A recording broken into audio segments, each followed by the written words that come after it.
एक बात और भागवत जी में लिखी है कि कथा सुनने का अधिकारी कौन है, किसे भगवान की कथा सुननी चाहिए और किसे नहीं सुननी चाहिए। भाग में लिखा है सप्ताह व्रति नाम पुंसम नियमां शृणु नारदा विष्णु दीक्षा विहीनानां नाधिकारं कथाश्रवे। विष्णु दीक्षा विहीनानां, यानी जिसने भगवान नारायण के नाम का मंत्र ना लिया हो या गुरु मंत्र ना लिया हो, वह कथा सुनने का अधिकारी नहीं है। इसीलिए कथा इत्यादि सुनने से पहले किसी योग्य गुरु से गुरु मंत्र अवश्य लेना चाहिए। बंधु, जीवन में गुरु की अति आवश्यकता है। मानस में लिखा है कि बिना गुरु के कोई तर नहीं सकता। गुरु बिनु भव निधि तरहि न कोई। गुरु बिनु भव निधि तरहि न कोई। ओ गुरु बिनु भव निधि तरहि न कोई। गुरु बिनु भव निधि तरहि न कोई। जो भी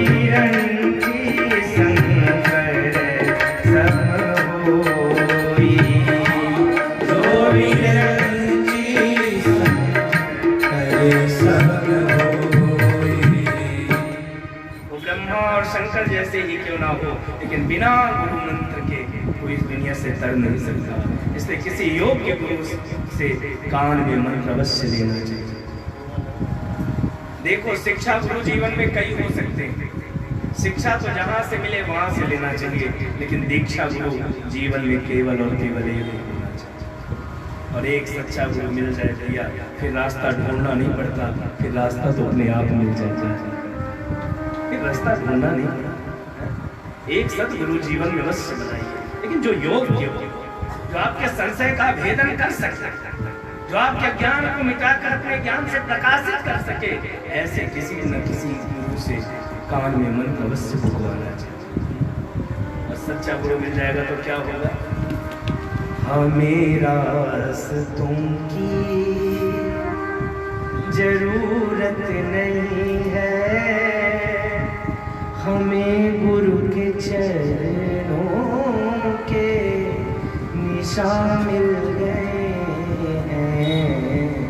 हमें रास्तों की जरूरत नहीं है, हमें गुरु के चरणों के निशान मिल गए हैं। तुम्हीं से ज्ञान का दीपक जला है, तुम्हीं से ज्ञान का दीपक जला है। तुमसे ही घनघोर अंधेरा मिटा है, तुम्हीं से घनघोर अंधेरा मिटा है।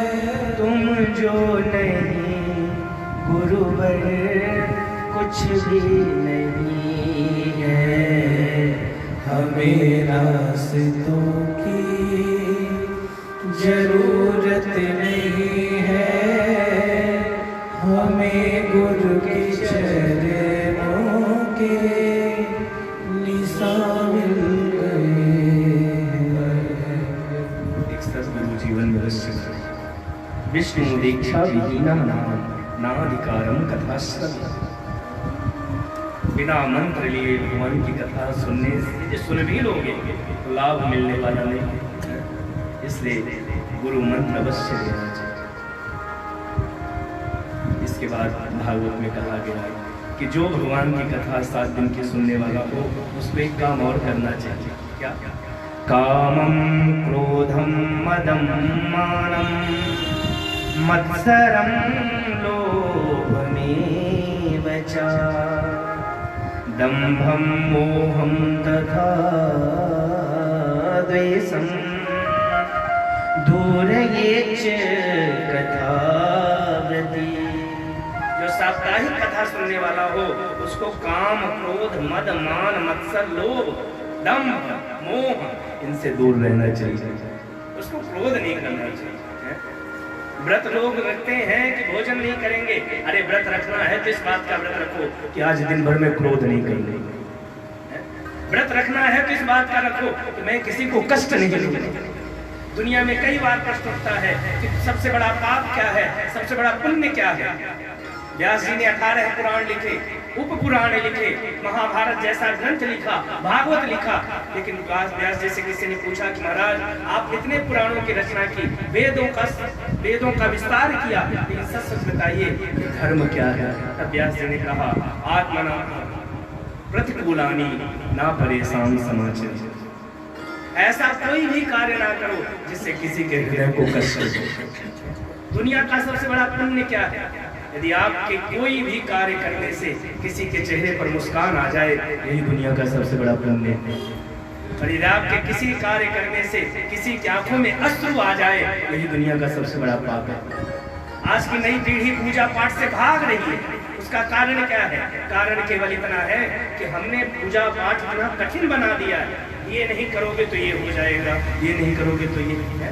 मेरी नजर में तो किसी गरीब को भोजन कराना भी भजन है, किसी प्यासे को जल पिलाना भी भजन है। किसी गरीब की बेटी का ब्याह हो रहा हो और आप में सामर्थ्य हो और आप उसके कुछ मदद कर दो, ये तो दुनिया का सबसे बड़ा यज्ञ हो जाएगा। क्योंकि कन्यादान को भी हमारे यहाँ यज्ञ की उपमा दी गई। कन्यादान से बड़ा कोई दान नहीं।